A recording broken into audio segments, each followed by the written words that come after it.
Hey, do you think that Merrick Garland or Special Counsel Robert Hur are going to reveal anything in this investigation? Do you think there's going to be any real consequences for Joe Biden? No, no. And I mean, so I don't know if you watched American Crime Stories Impeachment, which was Oh, the I watched the. I did. That was the made-for-TV movie about series. The Yeah. series about the Lewinsky scandal. That is excellent. Clive Owen blew my mind. I didn't even know it was him for the first couple episodes. Clive Owen does an amazing Bill Clinton that everybody must see. And how Incredible. and like all like by the way, Sarah Paulson's Linda Tripp is like I literally don't know that it's not Linda Tripp, and I mean I know Linda Tripp's dead, so it can't Right. be. You know what? It's like it's so good. So Well, Sean and and I decided like her kids said very favorable things about the series, the Linda Tripp's kids, which I think was a great endorsement. You know. and by the way, So, I have to hand I can't the guy who did it is a liberal, mhm. but it was an incredibly fair take. Like Yeah.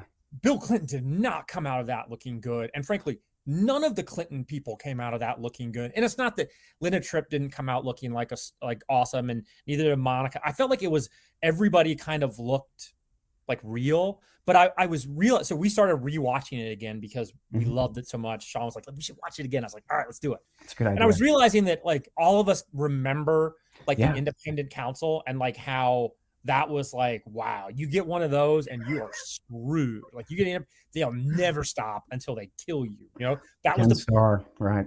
right. But so the special counsel law is different than the independent counsel law we had under Clinton. Hmm. So we're not going to have her isn't going to end up investigating Hunter Biden.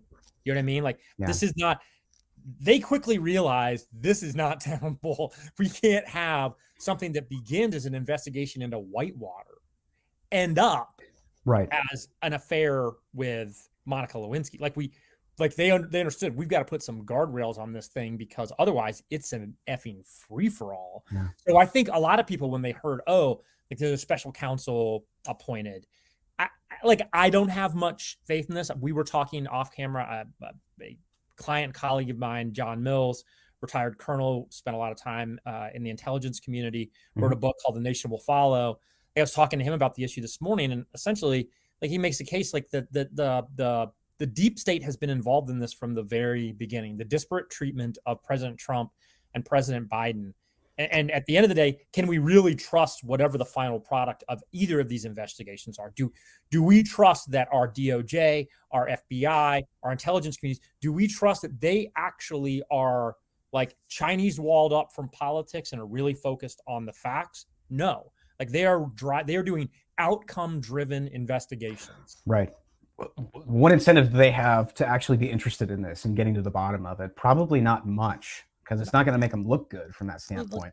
Yeah, and also like look, you know, Trump has been like the threat to them from the very beginning. It's why they tried to go after him in 2016. It's why they continue to go after him the entire time during his presidency. It's why they've gone after him since his presidency. Is they know that Trump is a guy they can't control. Like they know this is a guy who could do anything he want. Like he could come in and clean house. Now look, he didn't during his administration, a Yeah. mistake. But they know that he is the guy who is completely and totally independent and who they can't control. That's the guy they want to keep as far away from the White House as humanly possible. And one of the reasons why I discount this like Democrats are after Biden thing Mhm. is I think at this point, I don't think there's any way to talk Biden into not running for reelection. And if Biden runs, he's the worst possible candidate they could have.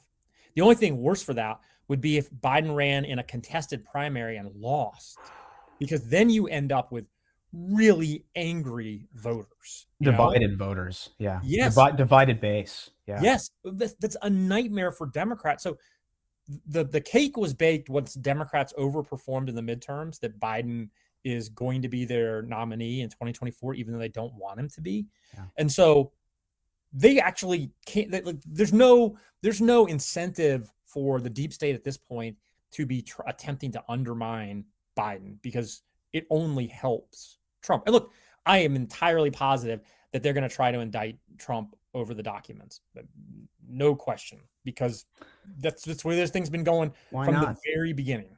Why not? Why not do it at this point? They've come this far. You impeached the president after he was out of office. You know, you used a tool that is aimed towards dealing with somebody while they're in office when they were out of office, because what you wanted to do was bar him from running for president ever again. And that's what this is about. Like at the end, never believe any Democrat who tells you that they want to run against Donald Trump in 2024. That is a frigging lie. And don't believe any Republican who tells you Democrats are salivating to run against Trump. If they were salivating to run against Trump, they wouldn't be spending this unbelievable amount of effort and energy to attempt to bar Trump from running for president. They would be egging him on. They'd be begging for Trump to run for president. They do not want Trump to run.